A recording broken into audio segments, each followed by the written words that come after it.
Welcome back, everybody. It is me. It is the Cyber Warrior. This is Cyber Warrior Studios, and I know you're all here for Security Happy Hour. Guess what? It is our last show of the year.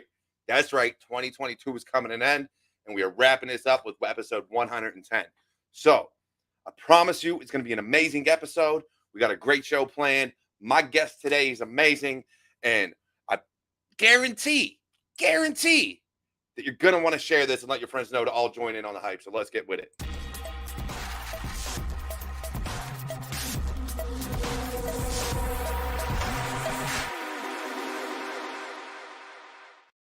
And we're back. That's right. It's me, the Cyber Warrior. And today with me, I got my guest, Sharon Jenkins. And Sharon, funny enough, I got a hold of because she was on, was it Tayon Tech? I believe I caught you on his Instagram.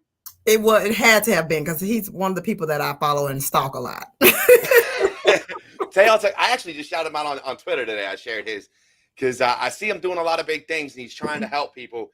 He's another one of those amazing individuals in the field that's always trying to push people. So I was like, I think you were looking for a job or something. I was like, hey, we're hiring, or I know something, and it went from there. So it's been history.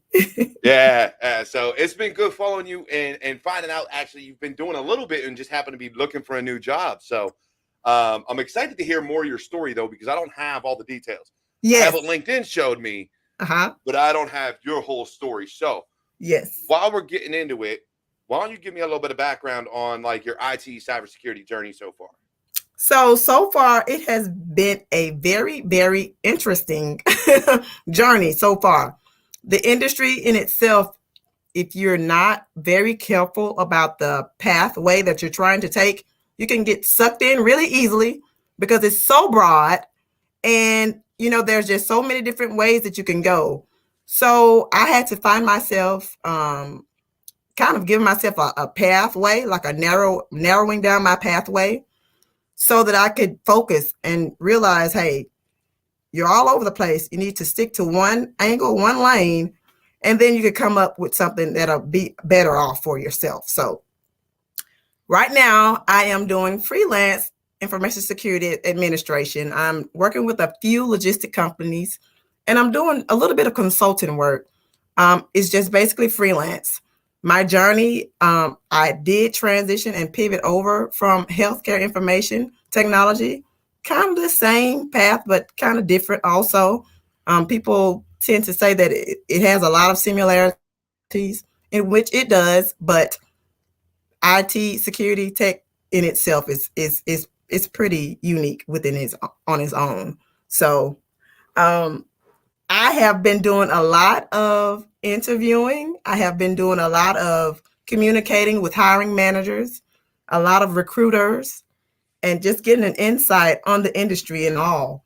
And I've been doing a lot of observation as well. So there's a few things that I know you wouldn't mind, Derek, with me bringing up and us discussing. So there has been about quite a few things, I'm sure, because you have a similar journey to one of my friends. Actually, Misha was on the show a few weeks back, and Uh-huh. she's converting from or transitioning from pharmaceutical industry into Mm. cybersecurity. So I Okay. don't think she's in that like the IT side over there, but Yeah. she's studying the cybersecurity side. So we talked about a lot of what we're going to talk about today on that Mm-hmm. episode as well, which is how what you do before transfers into Mm-hmm. what you do now. Mm-hmm. And for anybody that comes from the military, that's something that we have to master, Yes. because if you're infantry or one of those career fields that isn't necessarily civilian oriented, you have Mm-hmm. to know how to communicate your skills Mm-hmm. to the job you're trying to get, because there's a lot of skills you have that others don't, or are Mm-hmm. still learning, that you acquired in that time. And I think that goes for any career field. There's Mm-hmm. skills you acquire that you can transfer over. So I want Mm-hmm. to talk about those transferable skills as well as anything else you have on your mind. I'm all for it. Let's go. So definitely that is going to be something that I really, really honed on in, because the transferable skills that I had acquired within the 13 year, I've been in health information. I had spent about 13 years before I went back, got my security plus, and decided, hey, I'm going to go straight full on into tech. So the transferable skills that I had, number one, most important, I got a few notes here, so I don't start rambling off. Oh, feel free Um, to ramble. You're good to go. It's my show. We do what we want here. I know, and you know what's funny is that, and that I love is, like I mentioned to you already before, the background, military, and particular Air Force. That was one of the government sectors that I worked for 6 years. So I watched and I saw the airmen. I saw everyone how they had to work themselves up. Of course, you had to start out as the airman and gain these skills and prepare yourself for one day going out into the civilian world. What is it that you have to offer? What did you gain while you were here in the military? The experiences that you have. So that was an eye opener for myself, because I felt like I was sheltered, or I felt secure. I don't want to say sheltered. I was secure working within the government sector, and I felt like, ooh, I like this area, and it's so it's kind of, I don't want to say private, but we adhere to a lot of strict guidelines, Mhm. policies, regulations. So it was a routine, and I got comfortable and I got complacent. So I probably should have taken advantage more of what I had around me, but I didn't do that. So I ended up just going along with promotions.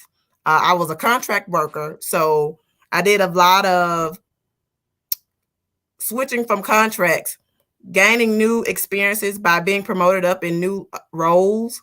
So that helped me a lot as far as my experiences and my skill set.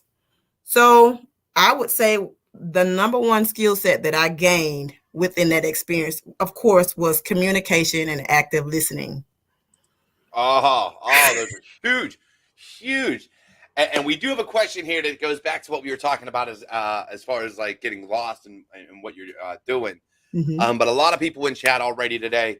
We got my boy Sarn AR. He's there.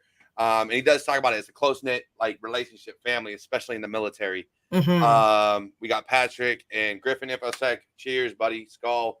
Love you. And a lot of other great people. Carrie and James are always here. But one of the questions, so before we talk more about this transferable skills, because that is the topic for today, but because we talked about this other topic, I want to bring it up real quick. Yes. James puts it up.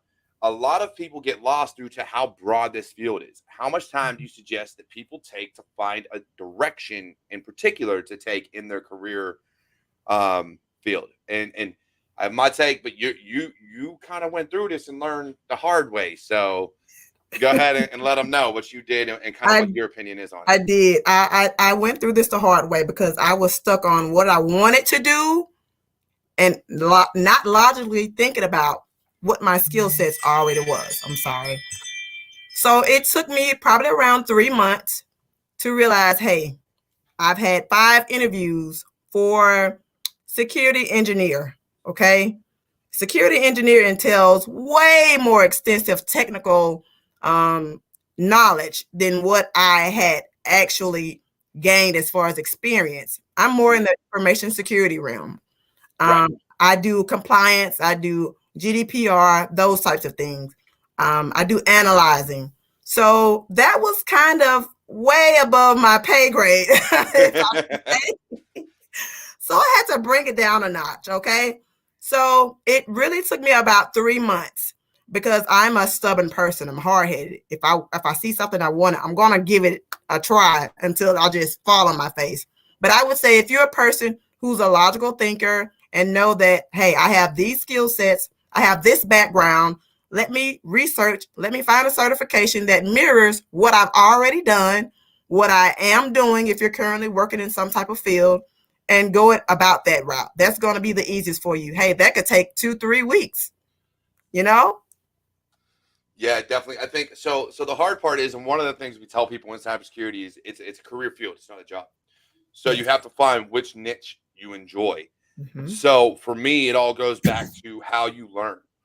So if you're going to be hands-on, then play with different labs and different experiments and do different things around, your own house and different companies. If you work for companies, see what you can kind of look in on, and just see if you're going to enjoy it.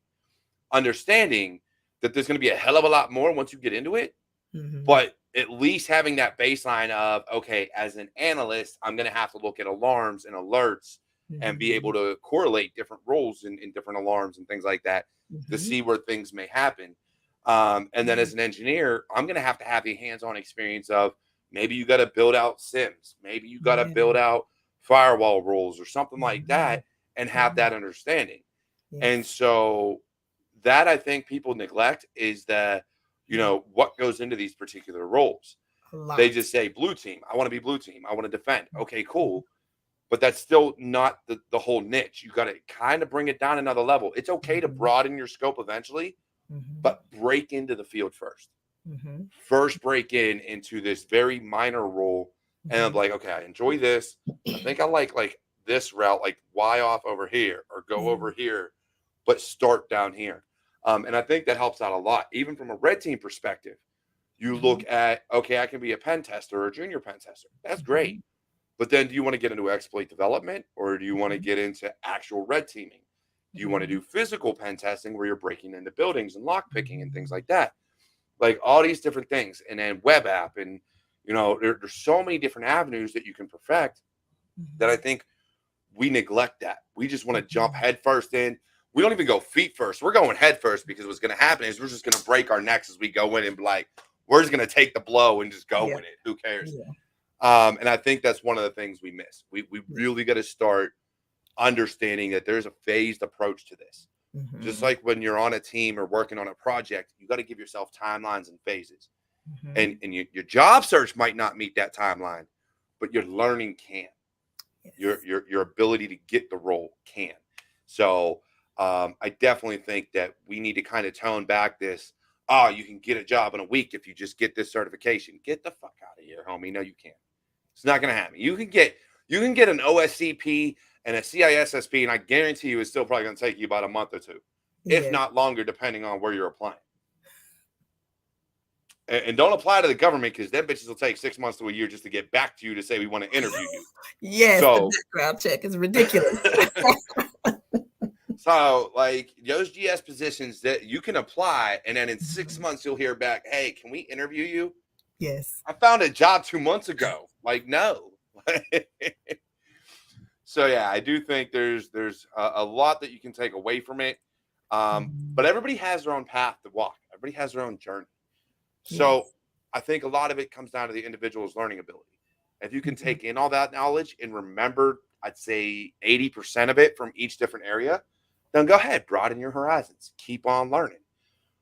But if you're still looking for that first job, I would pinpoint everything you need for that first job, then branch out for there. Definitely. You said a mouthful then, Derek. You really did. And that I needed that advice about 6 months ago. So Carrie's here. He got another question. Look, guys, I got to get into transferable skills eventually. But it's okay. Hey, we're here for the people first. this is true. This is true. So I haven't found a direction to take. Someone recommended for me to take an analyst role since I like to tinker with computers. What would you recommend? Sharon? Okay. So I would say do not listen to what people recommend. Don't listen to what people recommend. I would say go into the direction that you feel comfortable with. Narrow down, like I mentioned earlier, what your background is towards. If you have a skill set of, like you said, you like to tinker with computers. So if you've done a little bit of networking here, if you've done building, if you've connected certain computers, like if you did computer systems, if you've done those types of things, I would start there.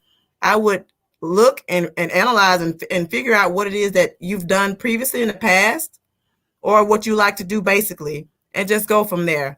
And I hate to say this, but sometimes when you're following out what people are recommending, you're not being true to yourself.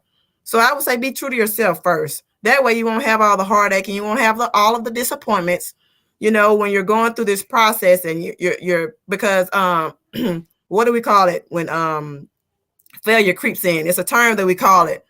Gosh, I can't think of it. Well, you got imposter syndrome. Imposter syndrome. Oh my God. But I want people to take fail, and instead of think of it in a negative term, I want them to make it positive. Yes. Because fail, as an acronym, is the first attempt in learning. So I love it. So you never truly fail until you give up. Until you quit on yourself, you never fail. Just keep on learning. But yes, I completely agree with you, Sharon. You got to find your niche, and you got to listen to your heart, and you got to listen to yourself. Yes. If you don't listen to your heart, then no matter what job you take, you're not going to be happy. Not going to So you can get that analyst role. And don't get me wrong, at a junior level, the analyst role is a great first role to get because it has to do with computers and logs and being able to correlate data and things of that nature. But maybe you want to take a junior network admin role, or maybe you want to take a help desk role. You don't have to break into security right away to get your foot in the door. Yeah. Kev Tech just got his first job in security, and he's been working support for 8 years, Kev, if I'm not mistaken. Been a while. Wow. He's been doing it for a while. He got his own channel too. Love his stuff. Awesome. But yeah, he just finally got into security. But I don't even think he realized he wanted security until like me and him started talking. Yeah. He was like, "Oh wait, I like this stuff." So he did a lot for support. So yeah, I mean, find your niche, find your baby. Like you gotta be able to be happy with yourself in your career. If you ain't happy, then you're gonna be miserable. No matter what you do, you gotta find ways to be happy. Yes, and you don't want the burnout in this field. This is the industry not to have burnout in because there's so many moving parts to it. You have to be on your P's and Q's, like you said. If you're going to be working on the red team or the blue team, you have to be alert and you have to be aware. You have to be, of course, read. You have to be studious. You have to constantly read. You have to constantly learn. You have to know what's new, what new vulnerabilities, what new breaches are there. So you have to know these things. So you don't want to get that burnout. So that's going to be another important factor. Oh yeah, burnout's huge. I've actually done videos on that. Hell, I got a whole podcast on mental health. I'm just saying. But yeah, and Kev's gonna make me drink. I know it. It's gonna come because I mentioned my podcast. But yeah, it's crazy, right? Oh no, that comes from back when Eric did it because I first started Walk With Me 5 months ago, and Eric was still my co-host at the time. He goes, "Every time this man says Walk With Me podcast, you got to drink." I was like, "Fuck." Oh wow! And now Kev keeps it going, and will randomly put something in the chat to make me say it. That is crazy, man. But yeah, it's crazy. It's but what I think a lot of people don't realize is no matter what you do in life, you got to find what makes you happy. Yes. And people are trying to get into security for money, and I look at how society and how people were years ago. And it's, get a job and make money for the family. But then you look at a lot of those people and they were miserable. Yes. Or they didn't take care of their family. So they gave them money, but they weren't there for their families. And so I don't think they were ever truly happy. Yes. And we're seeing this shift now where people are more mentally aware.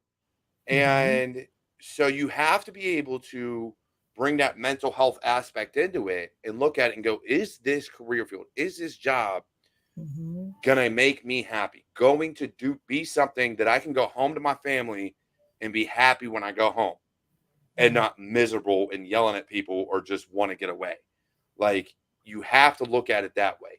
And as much as I want everybody in this career field, this is why I say don't chase money. Because if you chase money, you're going to be extremely pissed off in your career.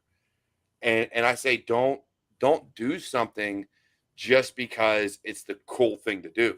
Yeah. Pen testing may be sexy, but it's a hell of a lot of fucking paperwork. And if you don't like to do paperwork, guess what? You don't want to get into management and you don't want to do pen testing. I'm just saying. Yeah. Definitely. So let's go back to talking about some of this transferable skills, though, because it is very important and something that I think a lot of people don't realize is that no matter what career field you come from, there are a lot of skills that you can transfer over. Now, you mentioned two very, very important ones. Did I say that? Holy crap. Important ones. I said important. Important ones. Communication and active listening. Now, active listening is something we should be able to use every single day of our lives. Yes. Communication can be tricky, but active listening should not be. Explain to the people, please, what active listening is. Oh, God. When I tell you this is one of my fortes, I love it. Active listening is very, very, very much on its own. Being able to listen when someone is speaking to you, of course. Being able to retain as they're speaking what they're saying and understanding what they're saying. You're not just listening for rebuttal. You're not listening to have a response, as you may know, Derek, you've probably experienced this sometimes when I'm communicating with people, and they always have something, of course, to say back to you. And it's like, wow, did you hear anything that I just said? It's like it went in one ear and out the other. But when someone understands what you're saying and they're able to relate back to you the information that you're trying to discuss or the situation that you're trying to bring at hand, and you can feel basically that, hey, this person listens to what I'm saying and they're giving you the right feedback. That is what I call actively listening and understanding what I'm saying.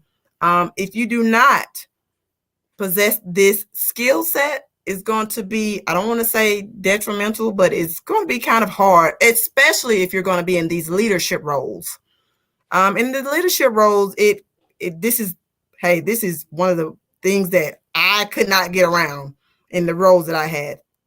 And being able to listen to my team, listen to the subordinates, the people under me, being able to understand what they're saying and coming up with solutions, not just listening to what I think, is important or what I think that they're trying to relay. You have to really understand what they're trying to tell you, and you have to act.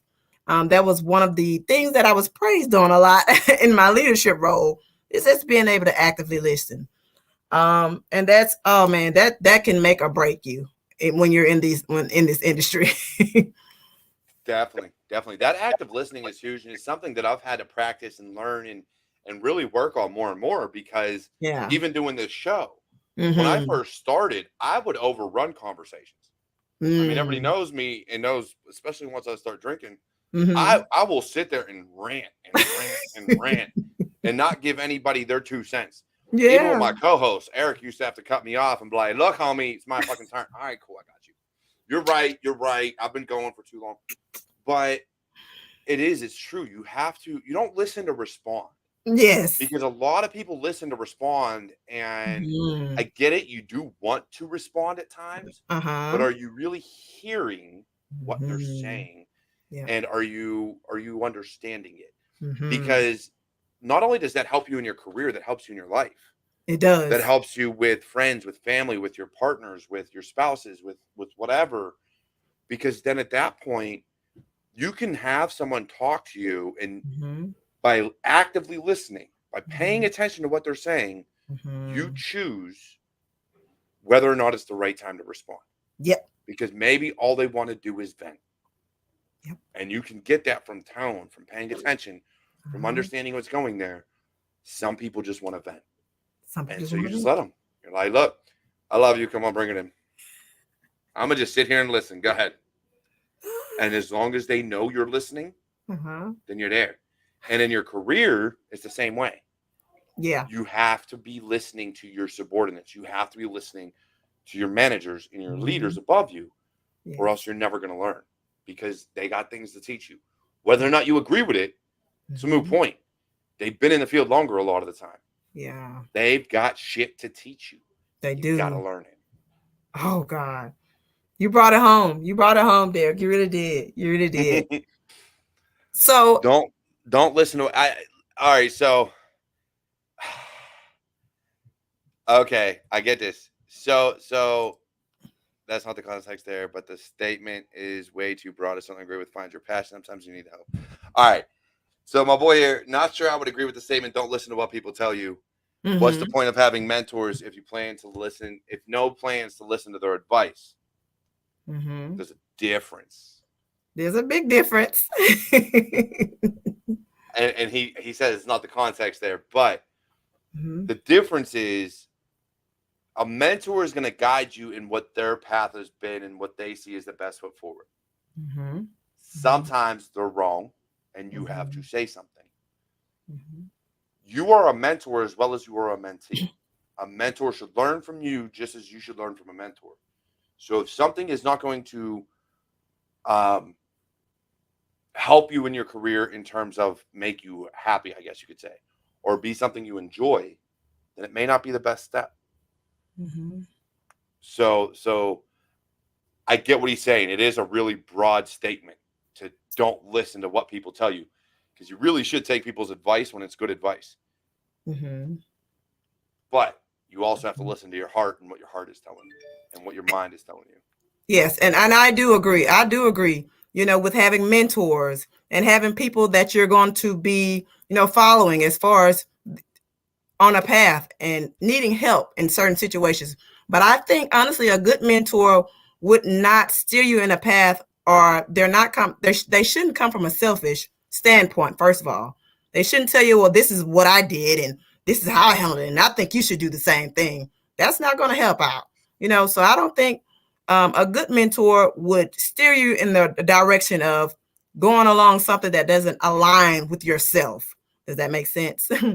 That doesn't align with what you want to do, or because that's kind of setting yourself up, or it's kind of like they're setting you up for something, a long path of, just going down a lane, something that you don't, or something that you didn't want to do in the beginning. So yeah, I kind of agree. But that statement, it was very broad, but I agree, Derek. I agree. It's a difference. And my girl Misha chimed in, a mentor should always be willing to teach you, but also let you make mistakes, learn from them, and also be better than them. This is very true. And it's one of the reasons my dad has been one of my biggest idols and one of my biggest heroes and one of my biggest fans, because I very rarely take his advice, and he knows it, but he will not hesitate to give it to me. And when I screw up and when I fall on my face, he says, did you learn something? Yeah, I learned I should listen to you next time, but I'm probably not going to. Not going All right, cool. As long as we're on the same page, good. Let's run with it. And that's one of those things. Yeah. So I'll tell you, learning and life experiences in itself, they're the best teachers to me, because for some reason I'm from the show me state. You have to show me. Oh yeah. Look, I might as well be there, because I've done all the things that like people tell you not to do. Yeah. I'm not gonna do it. I'm gonna make mama say, hey, don't buy that car. You're gonna put your ass in debt. Fuck it, I want it. Let's go do it and see what happens. Hey, yeah, no. You're gonna regret it. I've got to feel this experience on my own. So let me make this mistake, okay? I got 5 boys. I know all about going and doing things that you should not do. I've done it. You know exactly what it's like. So yeah, it is. So I got a question here, and we're gonna bring it up in a second. But I want to talk about your communication transferable skill, because that is another huge one. Whether written or verbal, communication's huge. It is. So can you name any career field out there where communication is not valuable? Miming. That's the only career where you did not have to speak. Did I say that correctly? Me. I think you got it. I think you got it. But yeah, I mean, everything I can think of, whether you are Everything. a content creator, if you write blogs, if you work on your own, you still have to be able to communicate. If you Yes. work for an organization, you still have to be able to communicate. My boy Amthron, I know who this is. He said, DJ, bullshit, you communicate through music. I don't want to hear it, dude. You still got to know the vibe, and you still got to know how to communicate. Yes. Well, and you got to be able to put your fee across and get people to pay you. So That's right. it still requires it. But yeah, I think communications is vital everywhere. And if you don't know how to write or articulate your point, either in written word or verbal word, then did I really just say verbal? Holy shit. Oh no, it's God, I am saying some fucked up stuff today. Look, it's the last show of the year. We're just gonna run it. All right, we just gonna have a good old time. I understood what you're saying. I know exactly what you mean. The written or verbal, your word matters, and the words you use matters. So if you're on stage talking to a bunch of executives trying to get money or funding or whatever, like I've done when I was 16 years old for a business academy class, you have to change the way you speak and articulate your thoughts in a way that makes sense. Yes. You would not go in front of a bunch of executives and talk the way I do on this show. Oh my God. Nor would I go in front of a bunch of executives and talk the way I'll do on this show. Because it's a different platform and it's a different venue. It is. Communication is huge. Communication is huge. And I'm going to elaborate a little bit on what you just said as far as the different audiences when you're communicating and speaking. Okay, so when you're speaking to these executives and these stakeholders, you're going to get straight to the point. Of course, they're not as technical as we would say for yourself, Derek. They're not going to be technical in your area. You know, they're not going to know too much about the software that you're using, you know, a lot of the firewall systems and things like that. You have to get straight to the point, tell them the problem, what's going on, solutions, and you're out of there. I've been in those big meeting and conference rooms where you have to relay this information and you have to get to the point because time is ticking, you know, you're on their time and they have to be in different areas and they have to put out fires in other areas also. So you have to get to the point. You have to speak what it is that you know, communicate it clearly. Like you said, you have to articulate it in a way that they understand it, and you have to get out of there. So if I'm speaking to you, Derek, of course, if we're having a problem, if I see a vulnerability or something going on, an alert comes across the dash, you know, I can talk to you and tell you what it is that I need to talk to you in the tech term. You know, we would vibe and we would understand what we were saying to each other, you know, and as if you were speaking to a customer or a vendor, you know, someone who's affiliated with the company, if you're going to be in the customer service area of the tech industry, you have to know how to speak to the vendors. You have to know how to speak to your customers because they're not going to understand a lot of the jargon that you're going to be using. So it's very, very important that you know how to turn on the switch and turn off the switch. You have to understand the audience that you're speaking to, and you have to understand the certain situation and the information that you're going to be relaying over because that's a very important factor. Oh, for sure. And that's something that I've talked to a lot of salespeople. And when I've gone to like B-sides and things like that, like I always end up going around to the different booths and talking to all the salespeople and seeing what they have to say. Yeah. And I'm always more enthralled by the ones that actually know what they're talking about, which is why I love people like Carolina or Dork Phoenix on Twitter because she knows her shit. Oh, she's good. Oh my goodness, she's phenomenal. And so talking to people like that are in sales, but know the ins and outs of security and tech and the shit they're selling. I'm like, I could talk to you all fucking day. And you can tell me every nitpick thing about this. Let's go. Let's have at it. Because I want to know the good and the bad, and I want to know what I can do with it. Yes. So I've got a company right now that I've dealt with, and I'm like, hey, you have this on your readout of like, hey, these are the normal sections of this type of report. But when I download your template and go to use it, you don't have certain sections in there that you're saying are in a normal report. You should probably fix that. And the guy looked at me and he goes, what do you, I'm like, look, I'm trying to put this section in this report. I'm having a few issues. That's why I got you on a call. Mm-hmm. but I should not have to add this. It should already be there. I should only have to change the format. Yep. And he goes, you're not wrong. Oh, wow. I'm like, exactly. But I was talking to like one of the engineers. The salesperson didn't know heads or tails. He just showed me the platform. And even then, as good as he was, and I've dealt with them before, they are fantastic salespeople and they do know enough to make the sale. They don't know enough about the technology to necessarily know what clients are going to be able to do with it and how different changes are going to be made. They rely on their customer service and their customer support teams and their customer excellence teams to do the work. And I'm like, I got you. But as a salesperson, you're lucky I know what I'm doing and I'm comfortable with enough with a platform, because if I wasn't, then this would never have happened. I would never have bought into this. Wow. Because I know, now that, especially now that I know what was missing, like, yeah, this would not have worked. This would not have worked at all. That's very important, because that is a representation of the confidence that you have in what you're speaking about, especially in sales. I'm big on, if you're not communicating to me clearly what it is that you're selling and what is how can it help me with my life? If you cannot tell me about this, I'm leery. I'm out. And they were really good about that. And looking at the platform, like I said, the salespeople knew how to sell it and knew how it can benefit you and do certain things. And it was fantastic in that matter. Of course, there are things I didn't like now that I've dealt with it. But at the same time, I'm like, if you're going to put this, if I go to download a template, and in that download, like it says, hey, normal reports contain this section, this section, this section, and this section.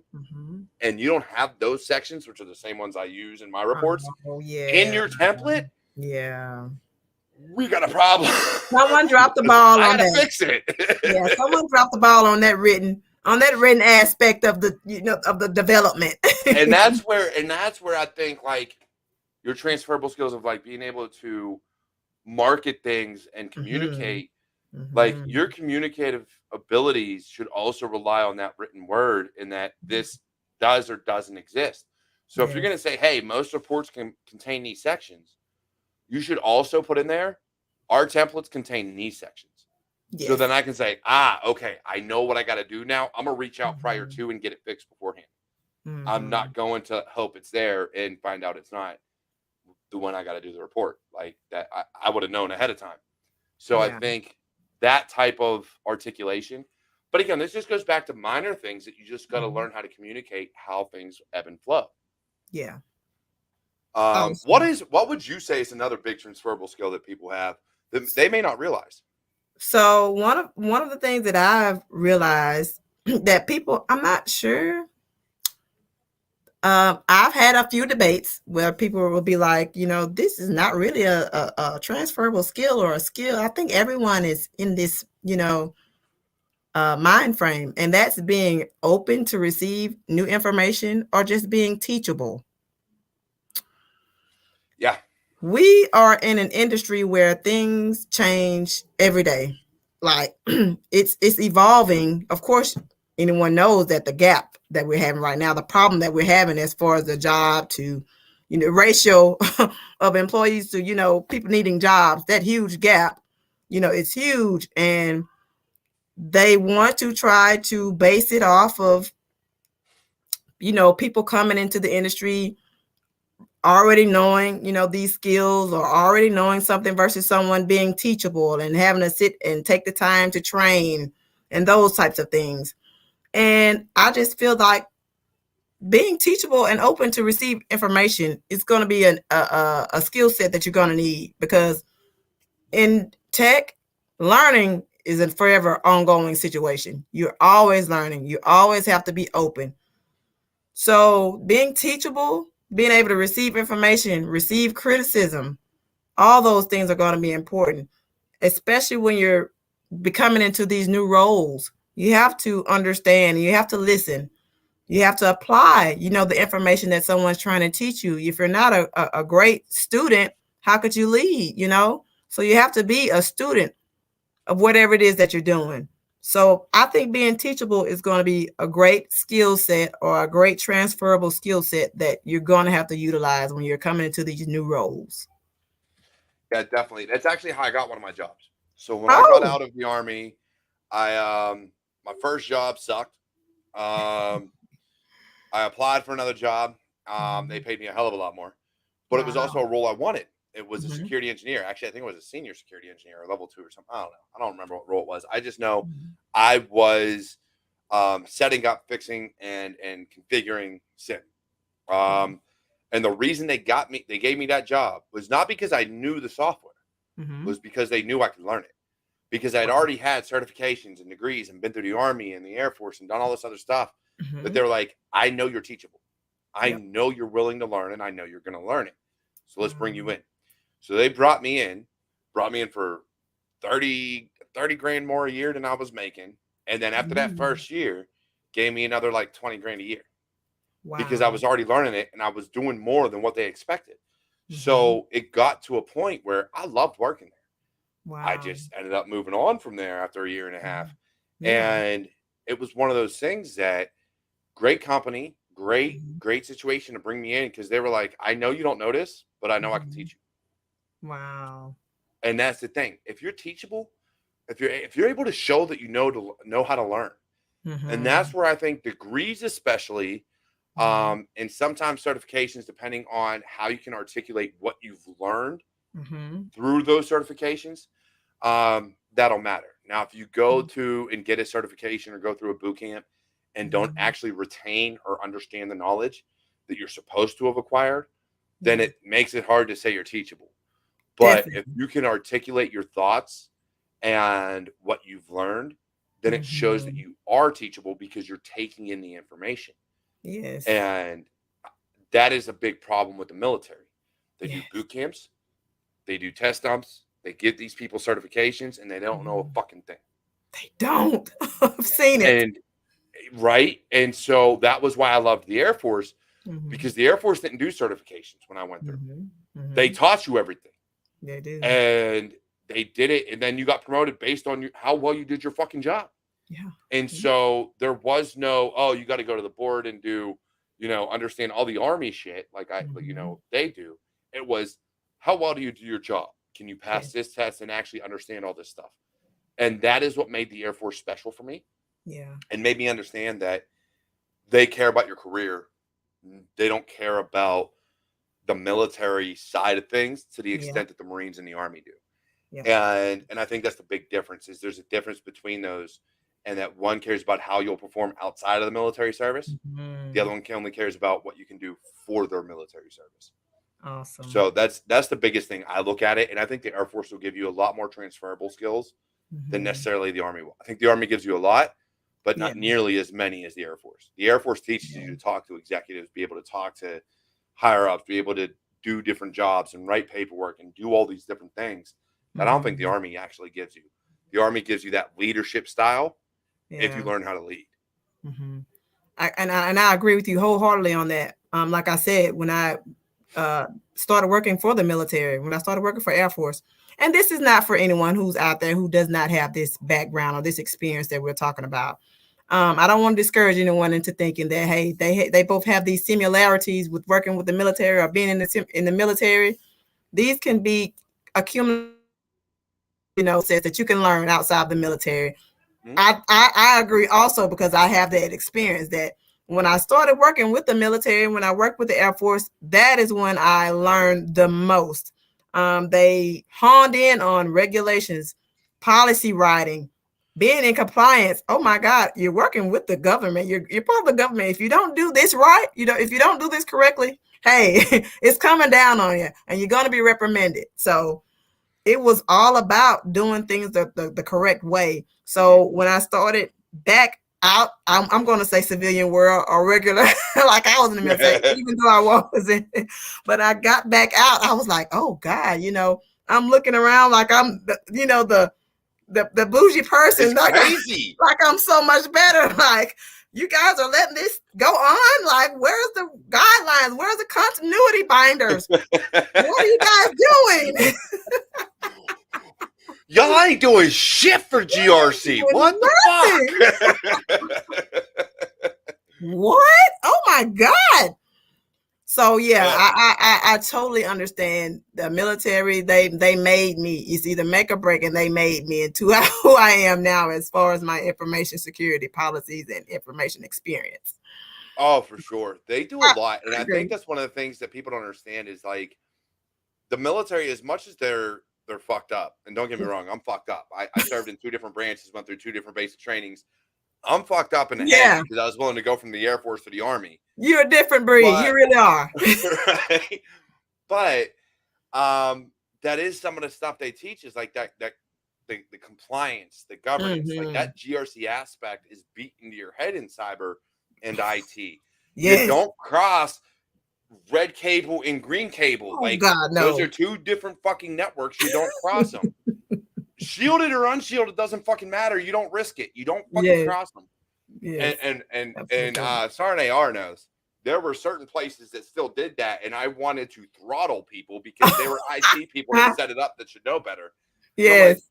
oh my god, I'm gonna kill somebody. It's bad. And going behind them and having to rewire and reroute. Oh my God. dude, at the time I saw it, it was not my job. They put me and said, "Hey, you're on emergency operations. All you got to do is make sure nobody kills themselves at night." All right, cool, got you. I'm good. I ain't even gonna fuck with it. I know better, but I ain't gonna do it. Yeah, man, it's pain. But It's a pain. but yeah, seeing stuff like that, I was like, oh, and I talked to the guy that did it. He was a good buddy of mine. He goes, look, they just wanted it up and running. They didn't give a fuck. And I was like, Yeah. but it's wrong. He goes, they didn't care. They just wanted to work. And I was like, okay, if that's you showed them the book, right? He goes, I told them the regulation. They did not get. All right, cool. As long as you know, then I'll let it go. Then I'll let it go. Which brings me to another good transferable skill that people should have, and that's critical thinking, problem solving. That should probably be number one. You should be taught that in school. Unfortunately, we're not taught that in school these days. See, no, we're not. We're not. That should be, like you said, that's something that should be from elementary, like on up. That should be beat into our heads, like. You'll be alarmed, and I'm sure you've worked around this. You've been in the field. The amount of people that, like you said, that the critical thinking and the problem solving, like, is not there, like on a lot of levels, or people just don't like to apply it. And I will say this: some of it comes down to the whole followers and leaders thing, yes. Right? So when it comes to problem solving and critical thinking, it depends on how some people want to go about their careers. Yeah. Some want to be followers. They don't ever want to be in a position to lead. And so tell them what to do, how to do it, and they'll go about their business and they'll be the best at it. They will be absolutely fantastic. Yeah. And I got nothing against those people. But if you want to move up in your career, if you want to become a leader, if you want to be able to be more established, then yes, you have to be able to problem solve and critically think. And again, it is one of those skills that because of the way school systems have been designed over the past, 20, 30, 40 years, where it was more assembly line work. So it's, hey, we're going to teach you, this is how you do it. This is what you do. This is when you do it. This is, and it's like a prison. Like you go through and it's just like, all this stuff. It's all in line. Instead of, hey, you've got an assignment. I want you to figure it out. This is the end result I need. You get there how you get there. Yeah. It's not like that. I think some places are changing, but not as quickly or as much as it should be. And and I think that is something that it was a reason for college back in the day. Yeah. But now college is so expensive, and it just doesn't make sense to go to school with how much education you can get online for free. Yeah. That I'm kind of like, it's a catch-22 for me because I think there's so much you get out of college, but I don't think it's worth the price. Okay. And I'm like, like I learned so much from my instructors, but I'm 55 grand in debt. Like I know what you can get from it if you apply yourself. Yeah. But I don't think it's worth the money. Yes. And especially with what's online these days. Like you can take an entire cybersecurity course on YouTube. You can. For free. For free. They don't call it YouTube University for nothing. Right? So I do think that critical thinking is so huge, and you have to be able to understand people, though. So for me, I like things one of two ways. You can either tell me what to do or you can tell me how to do it. can't tell me both. Cannot If you tell me want both. me to do something, you Mhm. give me what you need at the end and I'll make it happen. Yeah. Or you can tell me how to do something Mhm. and I'll do it your way. You Yeah. can't have it both ways. Yeah. And that's where I Mhm. think leaders need to change that. They Yes. need to decide what type of management they want to be. Are they Mhm. going to be the micromanagement that says, hey, I need this and this is how you're going to do it? Or I need this, make it happen. Wow. Wow. You're absolutely correct. And I know we don't have much time, but that is one of my last, and I'm going to bring it to that. One of my last others. This is for the leadership roles. Like you said, people that's wanting to move up, people that want these management positions, real leadership. If you don't have that skill set to want to give your team the assets or the tools that they need in order to be successful, that is what leadership is about. Not just delegating or, spewing out demands and telling people what to do. Like you said, micromanaging. I'm telling you this, and then I'm sitting back in my corner and doing God knows what, on YouTube or something.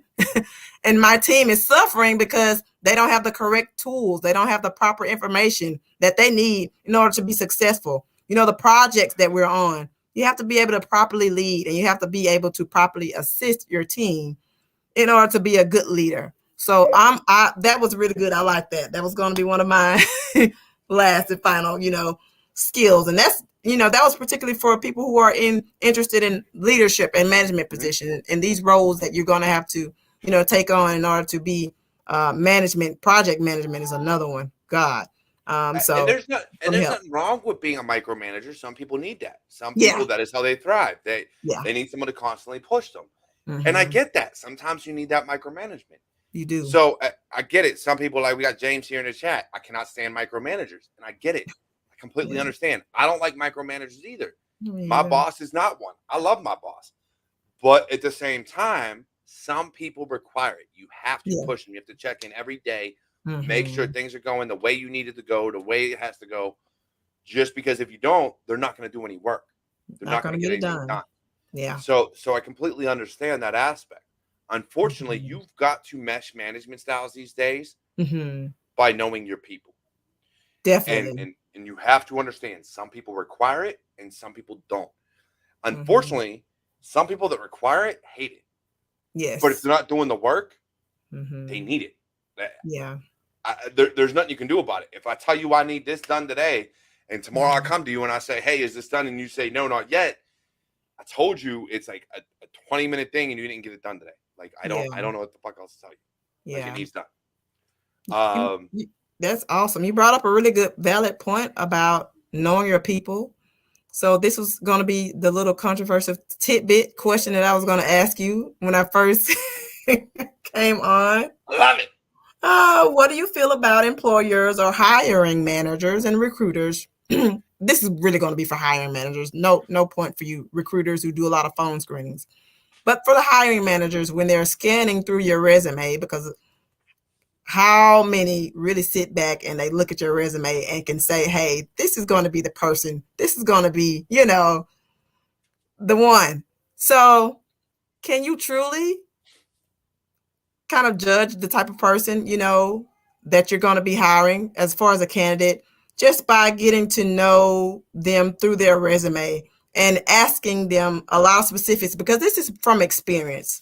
And no shade to the companies that I've interviewed for, but a lot of interviewers were not really interested in the actual process and the experience that I've had as far as asking questions about my skill sets.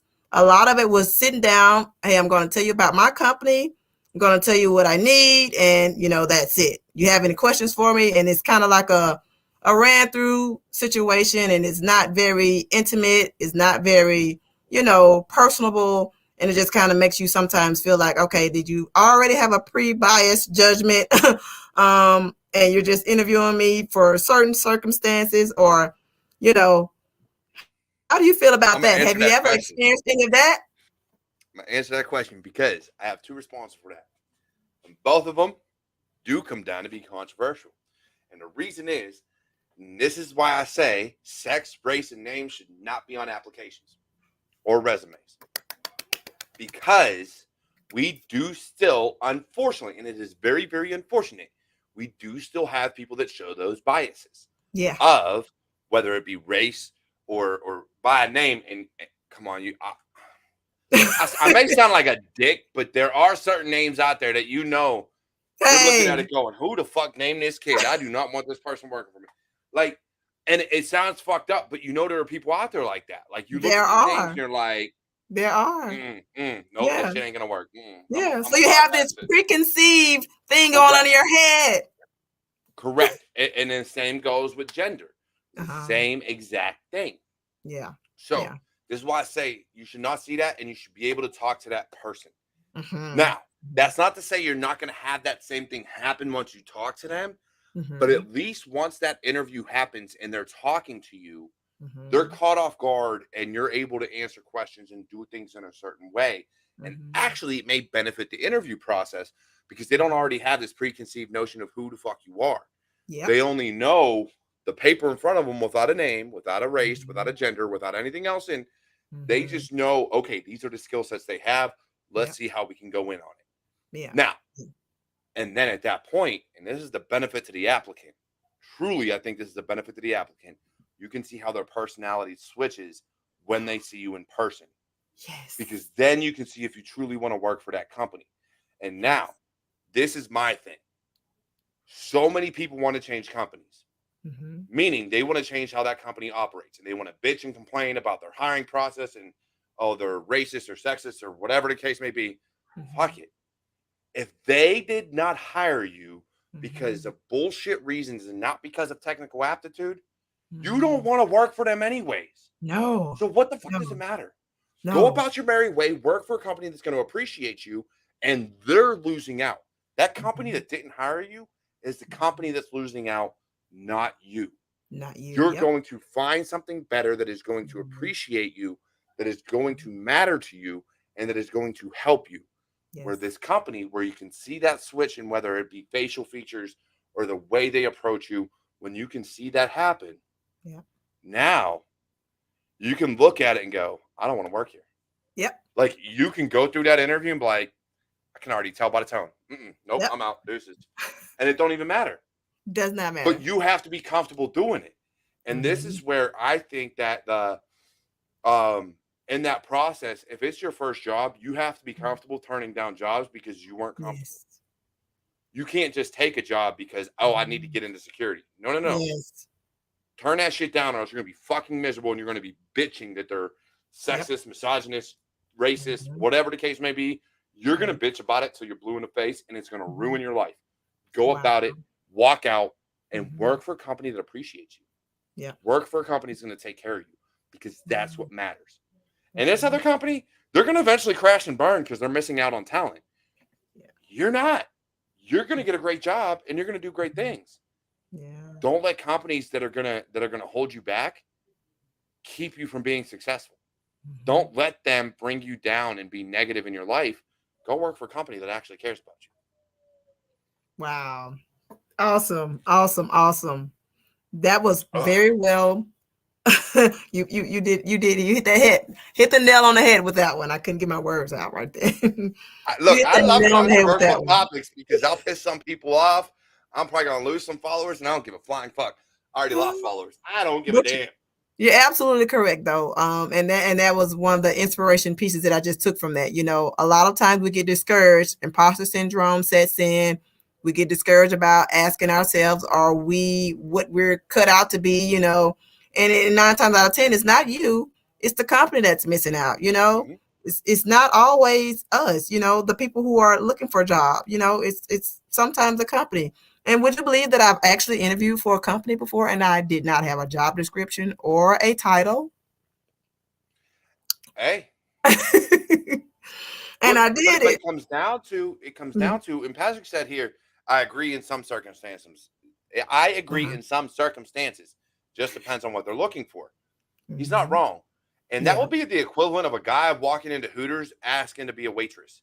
Yeah. Like, dude, unless you're like 5 foot nothing and 300 pounds, you ain't got Hooters. It ain't gonna work out for you, homie. Like, it just isn't.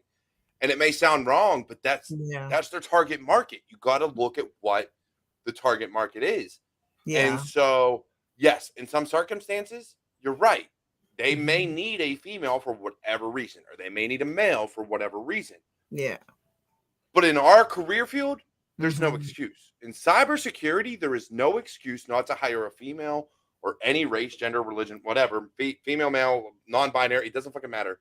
There is no excuse not to hire someone unless they don't have the skill set for that particular role. Yep. And that Yes. is where we need to get to. But unfortunately, and you're not Mhm. wrong, there are biases that take Yeah. place when you see a race, a gender, a name, something Mhm. that Yeah. differentiates someone that they're like, I don't Mhm. want this person. And they Yeah. immediately bypass it. Yes. Yes.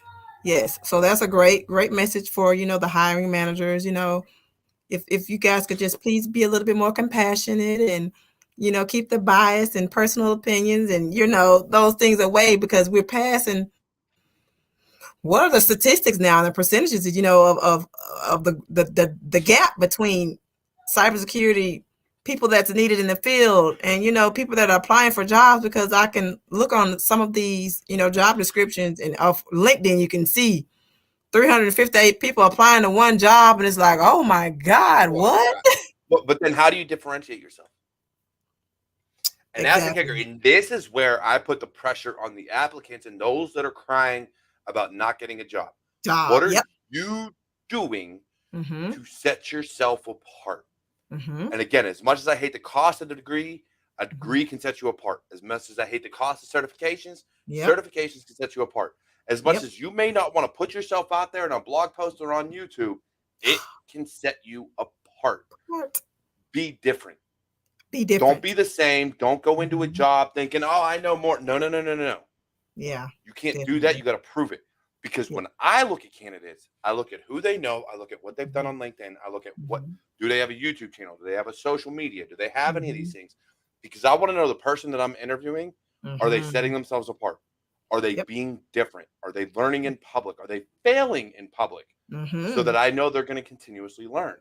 And if I Yes. don't see that, then I'm going to interview you and I'm going to get the information out of you anyways. That's right. But I want to know what Uh-huh. you're doing beforehand. Wow. Portfolio showing you can do the work. Exactly. Mm-hmm. We need to be more about our portfolio. Yes. Models, coders, and developers, Mm-hmm. actors and actresses, all these people have portfolios They for have what they've done. portfolios. Yeah. We should be the same. Yeah. We should be the same. Your resume should not be a list of jobs you've had. It should be what you've done. You have a Mm-hmm. YouTube channel, I want to see it. Mm-hmm. Yeah. Have you been on podcasts? I want to know about it. I want to Have know you been about on it. other YouTube shows? I want to know. Have you Yeah. been on LinkedIn? Do you have LinkedIn articles? Send me those links. These are the things I want to know about. I can Yeah. give a damn what jobs you've held. I want to know what you're doing. That's Because that that's what innovative sets you apart. thinking. That's that innovative thinking that some people lack. I'm not going to say all, but some people lack that innovative thinking as to how they're, and that's a good idea. I like that. And I think it's going to be, I think we're going to get to that point. I think we're going Mm-hmm. to get to the point where, we look more at what somebody is doing or has Mm-hmm. done versus what's on paper. Yeah. Yeah. Because what's on paper can only tell you so much. It can tell me the Yes. companies you work for, and you can lie about what you did there. You can Exactly. say you've done whatever, and then I'm Mm-hmm. going to waste my time interviewing you, figuring out if you've done it or what you know about it. Yeah. Or you can write a blog post or do a YouTube channel, and I can see Yeah. what you're doing. I can see what you're doing. Yep. Absolutely. Absolutely. Because, how applicable is the job that you held 10 years ago in the space of tech versus what's going on in tech today? Yep. Come on. And it changes all the fucking time. That is why colleges are so behind, because you can't keep Yeah. up with technology and curriculums take so long to change. That Yeah. is why foundations are so Mm-hmm. important. That is why when people come to me, I refer them to KevTech. Mm. Because when they come to me and they're like, what can I do to learn? I'm like, go to KevTech, watch these videos on how to set up a lab, how to Yeah. set up an Active Directory environment. Because no Yeah. matter what you've done in your career, no matter what you're trying to learn, that is foundational. That'll teach you how. Yes. And then you come to someone like me or a bug bounty hunter or somebody that's doing security videos, and then you Yes. learn the security side of it. But I Yep. want you to know the foundations first. Yes. Yes. And Without that foundation, you don't and have that's anything. that's what you need to do. Hmm. So I think that this is very, very important. And these are topics that I think people need to understand. Your Yeah. transferable skills, Hmm. your ability to put yourself out there, just Hmm. everything. And honestly, I think we need to start. Now, let me ask you a question, Sharon, because we know where I just stand on resumes, right? Which is the way the current thing is Yeah. with social media. How does that affect that? Because now I can find anybody. Man, when I tell you I absolutely love it. I'm not going to lie. I absolutely love that I could type your name in, that I could go to your profile. I can see what you're saying. I can see the comments that you're liking. I can get a little bit of your personality. I can kind of figure out who you are as a person. I can see, like you mentioned earlier, what you're doing, how serious you are about the field, how serious you are about, the industry and the things that you've worked with and the things that you've done. I think that trumps a lot of the guesswork, and it takes a lot of the guesswork out as Mm. far as trying to gauge whether or not you're going to be a good candidate or you're going to be a person for this company. Now, that's just one perspective, my all small perspective from it. I'm Oh sure yeah, you have a better, analogy on it, but I think I it's like wonderful. that perspective, and and Hmm. and and the way I see it, and this gets back to the whole bias issue. I think if you're learning in public, Hmm. it helps trump those biases because Ooh, now somebody can watch what you're doing and yep, be like, you know what, they know their shit. I want to hire them. yep, They're yep. not taking a biased perspective of, Hmm. oh, well, they look this way or Yeah, they believe this thing, so I don't want to yeah, hire them. They can see yeah. what you're doing. They can see. And What's the so old there's slogan? no way to say, oh, based on this, I don't want to hire them. Yeah. Because now at that point, Hmm. now you're being blatant. Now it Yeah. is blatant that you are just like if we got rid of resumes altogether and said you have to put out blogs and YouTube videos Oh my and, God. and actually talk on social media and interact with Yeah. people, it'd be blatant. If your company is full of fucking men, straight Yeah. white men, guess what? It's fucking blatant at that point because there's no excuse then, homie. You have There's literally no searched excuse. out that particular demographic to hire. It hasn't been people haven't applied because guess what? I guarantee you people have. You have searched out that demographic. Yes, That is where I think social media kind of helps that.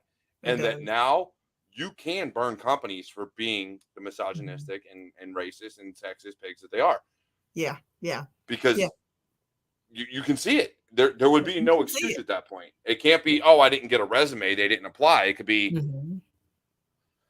my only resume is online and I get to see who they are. Yeah, So you saw them yeah. and chose not to interview and hire them. Mhm. That's your problem. That's your problem. But That's your but I problem. also think as candidates, there's the flip side to that coin. Uh-huh. As candidates, we got to quit blaming everything on that. Have to.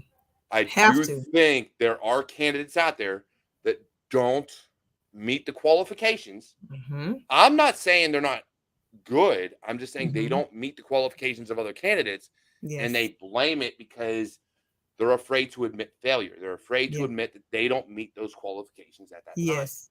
Yes. And so they have to blame it on something instead of themselves. Yeah. Definitely. I've done it. I've blamed shit. I've blamed my fact that I don't make money off this channel on other people in the way I look versus other things. I'll full heartedly admit it because my jealousy is kicked in. I'm an asshole. I can do that. And I'll admit it when I've done it. I've done it. I've been pissed Yeah. off. I've been jealous. And I've blamed it on everything but the fact that I didn't put in the work and work hard enough. Wow. I'll admit Humility. that shit. You have great humility. You really do. Like I know people out there that have done better than me, and I've blamed it on everything but the fact that I didn't put it in the work. Yeah, definitely. And that's the thing. You have to be willing to put in the work. Yeah. I've seen people skyrocket from Mhm. being on my show. Why? Because they put in the work and I wasn't doing it. Yes, definitely. Definitely. I blame it on the fact that I'm like that movie. I'm like Good Luck Chuck. Everybody that sleeps with me ends up, getting married. I'm like, oh, everybody that's on my show ends up fucking skyrocketing, and I don't fucking get it. I see how it is. I'm the asshole here. But you're the reality of absolutely it correct. is, it's they put in the work. Yeah. Yeah. I talked. They were on the show. They learned to put in Mhm. the effort. They learned to put in the time. They Mhm. went with it. I didn't take my own advice. Yeah, definitely. And that's what it is. It's nothing but me. Yeah, But definitely. my jealousy has pissed some people off because I've said some shit that was probably wrong. Actually, I'll Yeah, guarantee was probably wrong. it And happens. and it is what it is. I can do nothing but apologize if they'll ever Yeah. talk to me again. But at the end of the day, it is one of those things that you have to be able to admit when you're wrong. Yes. And as candidates, admit you're Mhm. wrong. As Admit when you're hiring wrong. managers, admit Yeah. you're wrong. You Mhm. have to admit that I fucked up hiring this person or I fucked up Mhm. not hiring this person. Yeah, Or as a definitely. candidate, Mhm. I should have got that job. I didn't because of XYZ. No, I'm sorry. You didn't get it because you Yeah. don't have the ability to do that particular level of job Yes. right now. Right now. Yeah, If they're definitely. hiring a senior and you have a security plus and no experience, I'm sorry you're not going to get a senior role. You just don't It is not the qualify. company's fault. It is yours. Yes. Take the blame, move on, and step it up. That's Push harder. right. And that goes back to the logical thinking when you're first breaking into the industry. You have to be realistic, you know, with what you're doing and what you already have and what you already know. You have to be realistic, and Yep. that's going to help you in the long run when you realize that, hey, let me start here. Let me start at this networking, the customer um the customer success, or in that area, and work my way up, because it's always going to be an opportunity for you to work your way up. If you're not, it's just something wrong. If you're complacent, then that's on you. You're not putting the work in. So you Yep. have to put that work in, start somewhere and build your way up. I learned that also the hard way. Yep. I started in help desk. I started in desktop support. That's right. Help desk. I Yep. did all those jobs. I've started from the bottom. Mm-hmm. And so because we have people changing careers from something completely outside of IT into Mm-hmm. cybersecurity, Mm-hmm. yes, as someone who came up from IT, it makes it difficult for me to look at you and know that you understand the foundations, that Yeah. you understand how operating systems work and networks work and how computers talk, and that Mm-hmm. you'll understand how security really works. That's right. Yes, it makes it difficult for me. So guess Yes. what? It's going to make you have to work harder to Mm-hmm. put the information out that you know your shit. So Does. that when I go and interview you, I've Mm-hmm. already read your blogs, watched your videos, seen your posts on LinkedIn and Twitter and everything else, and Yep. I know you know your shit. Yep. I'm not saying it's impossible. I'm saying you have to put in the work. You have And to. people are afraid to put in the work. They're afraid to Mm-hmm. sit there and be like, oh, I got this degree and I got these certifications. Yeah, what jobs have you done? Oh, Yep. I've worked in healthcare doing what? I was a nurse. I was this. Mm-hmm. I was that. I was in law. I was doing all these other things. Cool. What have you done in IT? Nothing. What have you done in cybersecurity? Nothing. Okay. So I have to take your degree and certifications and assume you deserve this role. Yeah. But if I look you up, you have done no blogs, no videos, no nothing, no posts on any cybersecurity, Nope. no responses to any cybersecurity posts, and I'm supposed to hire you Yeah. right into cybersecurity, assuming you know the foundations of IT. Yeah. Not logical. Doesn't make sense. And that's the biggest problem. Yeah. I Yeah. I talked to Misha. Misha knows her shit. She's Mm-hmm. transferring over from pharmaceuticals. Me and Yeah. her have talked. She keeps talking about mentors. She knows damn well I would mentor her in a heartbeat. Mhm. But like it's one of those things that Uh-huh. you have to want it. You have to put in the work. You have to actually put yourself out there. Yeah. And lose the fear. God, fear kills so much. I hold up. Let me do something real quick because I'm gonna drink here. I did a podcast episode on fear. But saying that, we are well over the top of the hour, and you are right. Fear does kill a lot. Yeah. I did do a podcast episode on that. Holy shit, I said it again. I'm gonna go back. I have to go back and catch that one. I really do. And I suggest anyone who's on here listening right now to go back and catch that if you're suffering with fear. Fear will hold you back in so many ways. How about we just go back and listen to the podcast? But I got a new acronym for it. what? Patrick, I might have to steal this one. False evidence Oh appearing yeah. real. Yes, I've heard of I this. have never heard that one. You never That is heard of it? Yep, money. I've heard of it. False evidence That is appearing money. real. Yep. And that's all it is. Yeah, for real. And it's one of those things. So saying that, this is the last episode of 2022. We're going into 2023. So I'm gonna give my spiel, but Sharon, I'm gonna give you a few minutes. You'll see me come back. I'm gonna give you a few minutes. You go ahead, give you a last few minutes of advice to newcomers trying to break into the field. Definitely. So I would definitely say for a newcomer coming into this field, and this is a dead horse I'm beating here, be realistic with yourself, first of all. Be logical. Have confidence. Have confidence in what you're going into as far as the field that you've chose or the niche that you're going to be doing. Have confidence. Learn the skill sets that you need. Take the time and the opportunity to go on a lot of the job descriptions or the job roles that you see that may be posting with the companies that you would like to work for. Go and look at the job description and look at the skill sets. They're going to list a lot of the things that you need. So go and take a look at those things and go back and apply to what it is that you may be lacking. Learn those things or become knowledgeable about those things and build that confidence within yourself. Okay, that's going to be one thing. The next thing is, I would say, just be easy on yourself, because the interviewing and the job search can be very discouraging at times. But it's okay. You're not the only one. There's tons of people, millions of people who's going to be in the same mind space or the mind frame that you're in. So just be easy on your. Reach out to people who are on the same wave as you are. People who are trying to transition into the industry also. It's okay to learn from people, have partners, mentors. Try to reach out to mentors or to people who's willing to help you get an understanding, because sometimes people can pivot over into different industries and they don't know exactly what it is that they're doing, and it can be discouraging. So learn the ins and out of what it is that you're trying to do as far as this industry. It's a very, very rewarding industry. Fighting crime, cyber crime, I would say it's very rewarding. So it's something to be proud of once you actually join inside of the industry. Once you join into the industry, it's very rewarding. It's something to be proud of. So I would say just take your time, be confident within yourself, and you'll get there. You'll get there. This road is not for the faint of heart. I would say that. It's not for the faint of heart, but you can do it. Just because something is hard does not mean that it is impossible, okay?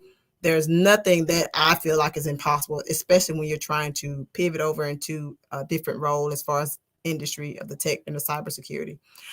Also, I would say try, oh my God, this is going to be very important. Try and realize that networking is going to be one of the most important things that you can also do. Networking is going to can help you land a job, land that dream role. Networking can help you speak to someone who's working with your dream company. Networking can open up so many doors for you.